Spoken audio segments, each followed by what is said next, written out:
اعوذ باللہ من الشیطان الرجیم بسم اللہ الرحمن الرحیم رب اشرح لی صدری ویسر لی امری واحلل عقدۃ من لسانی یفقہوا قولی۔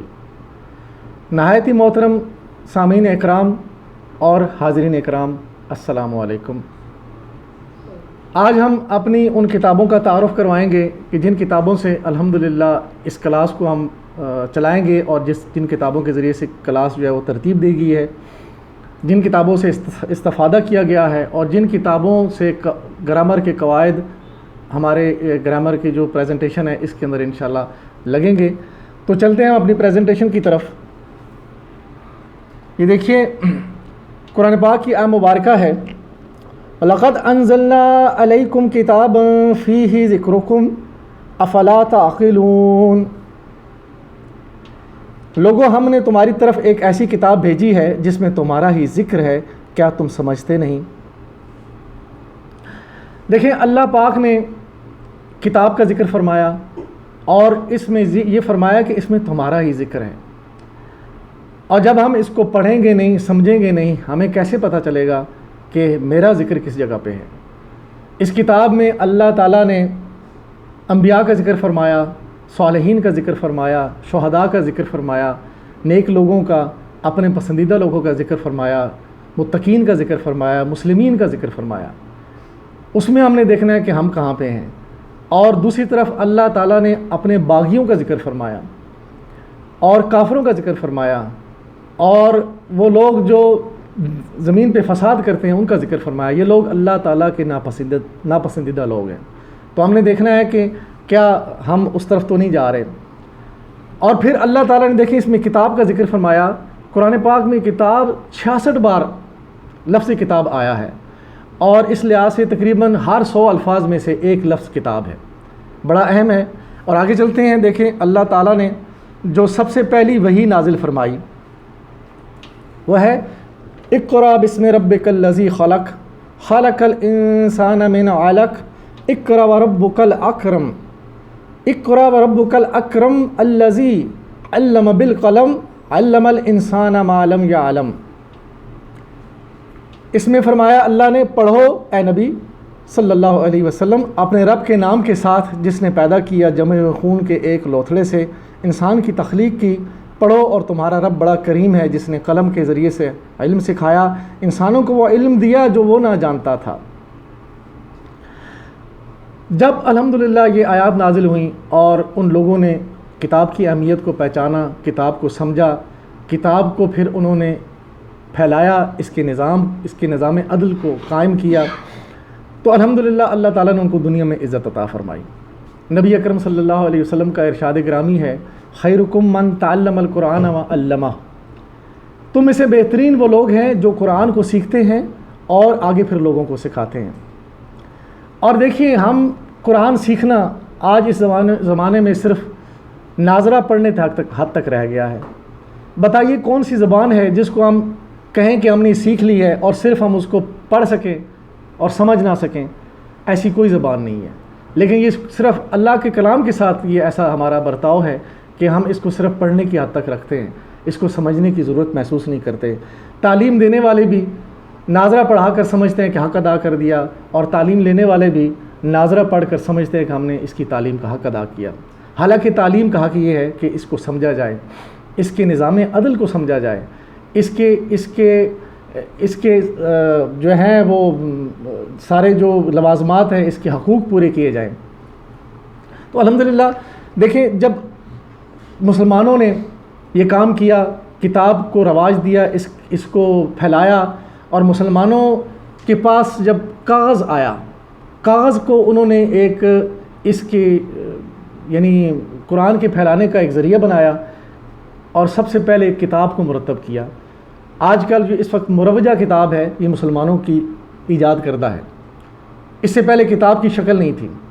اور پھر جب کتاب کے ذریعے سے علم پھیلا، الحمدللہ اللہ تعالیٰ نے مسلمانوں کو عروج بخشا۔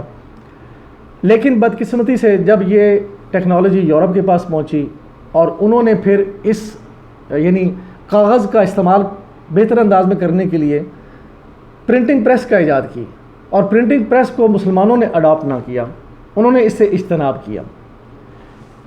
اور پھر ہوا کیا کہ 100 سال کے اندر یورپ نے کتابوں کو رواج دے کے علم کو پھیلا کے اور پورے اپنے یورپ میں 100 سال میں انہوں نے وہ ترقی اختیار کی کہ مسلمانوں سے 500 سال پیچھے ہونے کے بعد وہ مسلمانوں سے 500 سال ترقی میں آگے چلے گئے اور ہم وہیں پہ رہے۔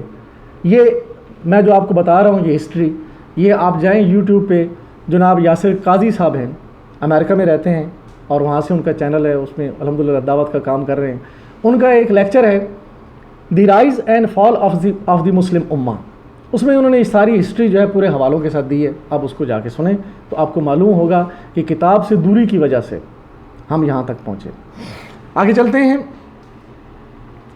نبی اکرم صلی اللہ علیہ وسلم کا فرمان عالی شان ہے خیرکم من تعلم القرآن وعلمہ، اس پہ بات ہو گئی کہ تعلیم کو ہم نے صرف محدود کر دیا پڑھنے کی حد تک، اور بہترین لوگوں میں شامل وہی ہیں جو اس قرآن کو پڑھتے اور سکھاتے ہیں۔ الحمدللہ آج یہ آپ جو یہاں بیٹھے ہیں اور جو لوگ اس کو سنیں گے انشاءاللہ وہ اس کا حصہ بنیں گے اور خیر والے لوگوں میں شامل ہو جائیں گے۔ اگلی حدیث دیکھیے، الماہر بالقرآن مع السفرۃ الکرام البررہ، قرآن کا ماہر قرآن کے لکھنے والے معزز اور پاکیزہ فرشتوں کے ساتھ ہوگا۔ قرآن کا ماہر کون ہوگا؟ کیا وہ جو صرف قرآن کو ناظرہ پڑھ سکتا ہے، یا وہ صرف جو قرآن کو یاد کرتا ہے؟ یاد کرنا بھی بہت عظیم کام ہے، لیکن اس کو سمجھ کے اس کے جو حقوق ہیں وہ پورے کرنا، کہ اس کو لوگوں کو پڑھانا، پھر اس کا جو نظام عدل ہے اس کو قائم کرنا، اس کی جو نظام معاشرت ہے، اس کا جو نظام معیشت ہے، اور اس کا جو نظام عدل ہے، اور اس کی جو نظام حکومت ہے، یہ سارا تقاضا کرتا ہے کہ اس کو اللہ کی زمین پر جاری کیا جائے۔ آگے چلتے ہیں۔ اب یہ وہ کتابیں ہیں کہ جو میں آپ کے سامنے رکھتا ہوں۔ سب سے پہلے یقیناً کتاب جو ہے وہ قرآن ہے، جس کے ذریعے سے ہم تعلیم آگے بڑھائیں گے، اور یہ پہلی کتاب قرآن کا ترجمہ سید ابو الاعلیٰ مودودی صاحب کا ہے، اور یہ اس لیے میں نے چنا کیونکہ اس کا جو ترجمہ ہے با محاورہ اور رواں ترجمہ ہے اور بڑا عام فہم ہے، آسان فہم ہے۔ اس کے بعد دوسری کتاب ہے قرآن مجید کا ترجمہ حافظ نظر احمد صاحب، یہ بھی بڑا مشہور ترجمہ ہے ہمارے اردو زبان میں، اور اس میں انہوں نے ایک ایک لفظ کا باکس بنا کے اس کے ایک ایک لفظ کا ترجمہ کیا ہے۔ اسی انداز میں ہم اس کے جو ایک لفظ کا ترجمہ ہوگا ویسے ہی ہم اپنی پریزنٹیشن میں لے کے آئیں گے۔ اس کے بعد یہ اگلی جو 2 کتابیں ہیں، آؤ قرآن اور نماز سیکھیں آسان طریقے سے، آؤ قرآن اور نماز سیکھیں آسان طریقے سے، یہ 2 کتابیں ہیں، شارٹ کورس 1 ہے، شارٹ کورس 2 ہے۔ یہ میرے استاد گرامی جناب ڈاکٹر عبدالعزیز صاحب کی 2 کتابیں ہیں۔ یہاں پہ وہ بھی ایک یونیورسٹی ہے، پیٹرولیم یونیورسٹی ہے، وہاں پہ وہ پروفیسر ہیں، انڈیا کے حیدرآباد سے ان کا تعلق ہے، اور انہوں نے اپنی ویب سائٹ اور اپنی جو انہوں نے کلاس یوٹیوب پہ لگائی ہے وہ understandquran.com کے نام سے ہے۔ بہت اعلیٰ کام کیا انہوں نے ماشاءاللہ، اور میں ان کے پہلے شاگردوں میں سے ہوں، اور یہ جو ان کے کورس ہیں میں نے ان کی اجازت سے متعدد بار میں نے یہ کورسز کروائے ہیں، اور جس کی وجہ سے الحمدللہ مجھے اس میں شوق بڑھا اور میں یہاں تک پہنچا۔ پھر دیکھیے یہ 2 کتابوں کے بعد پھر یہ اگلی کتاب ہے تحصیل القرآن، یہ پروفیسر عبد الرحمن ثاقب صاحب ہیں، ان کی کتاب ہے، اور یہ اسی کتاب کی شرح تحصیل القرآن ہے۔ یہ آڈیو لیکچرز میں موجود ہے، CD اس کی ملتی ہے، کتاب ملتی ہے، بڑی عام کتاب ہے۔ اس سے میں نے آپ کے سامنے جو ہے وہ سارا یعنی اسم اور حرف کی جو تعلیم ہوگی یہ آپ کے سامنے رکھوں گا، اور یہ کتاب پوری گرامر کی تعلیم دیتی ہے الحمدللہ، اور بڑی آسان فہم کتاب ہے۔ اس کے بعد اگلی کتاب جو ہے وہ ہے قاموس الالفاظ القرآن الکریم، یہ ایک قسم کی ڈکشنری سمجھ لیں عربی کی، یا قرآن کی ڈکشنری ہے۔ قرآن میں جتنے بھی افعال آئے ہیں، جتنے بھی اسماء آئے ہیں، وہ سارے کے سارے انہوں نے آیات کے حوالے سے اس میں لکھے ہیں مختلف شکلوں میں، جو بھی یعنی اس کا مادہ روٹ اور اس کے بعد جتنے بھی اس کے اشکال ہیں اس کے افعال کے، وہ سارے انہوں نے اس میں ذکر کی ہیں، اور یہاں سے الحمدللہ ہم اپنی کلاس میں جو ہے وہ چیزیں پڑھ کے آپ کو بتائیں گے۔ اگلی کتاب ہے مترادفات القرآن، یہ اپنی نوعیت کی اسلامک ہسٹری میں ایک منفرد کتاب ہے۔ عبد الرحمن کیلانی صاحب ہیں، انہوں نے اس کو لکھا ہے، اور اس میں جو انفرادیت اس کی یہ ہے کہ قرآن میں قیامت کا لفظ اور قیامت کا جو مطلب ہے مختلف الفاظ میں آیا ہے، تو جتنے بھی الفاظ انہوں نے ایک جگہ مرتب کیے ہیں اور ہر جگہ پہ مفہوم تو قیامت کا ہے، لیکن اس کا ہر جگہ پہ مختلف انداز میں اس کی جو انڈرسٹینڈنگ ہے وہ انہوں نے بیان کی ہے، اور یہ بڑی اعلیٰ کتاب ہے، اس سے بھی الحمدللہ ہم اپنی کلاس میں استفادہ حاصل کریں گے۔ تو یہ چند کتابیں ہیں، اس کے ساتھ ساتھ ہم اللہ سے دعا کریں گے کہ اللہ ہمیں قرآن سے ہدایت لینے کی توفیق عطا فرما، اور پھر اس کے بعد ہمارا جو اس کلاس کا سلوگن ہے وہ ہے میری زندگی کا مقصد تیرے دین کی سرفرازی، میں اسی لیے مسلمان، میں اسی لیے نمازی۔ یہ انشاءاللہ ہم اس کو اسی انداز میں اپنا مقصد بنا کے آگے چلیں گے۔ اللہ سے دعا ہے کہ اللہ تعالی ہمیں اس کام میں آگے بڑھائے اور اللہ تعالی ہمیں اس میں برکت عطا فرمائے۔ وآخر دعوانا ان الحمد للہ رب العالمین، والصلاۃ والسلام علی رسولہ الکریم۔ جزاکم اللہ خیرا۔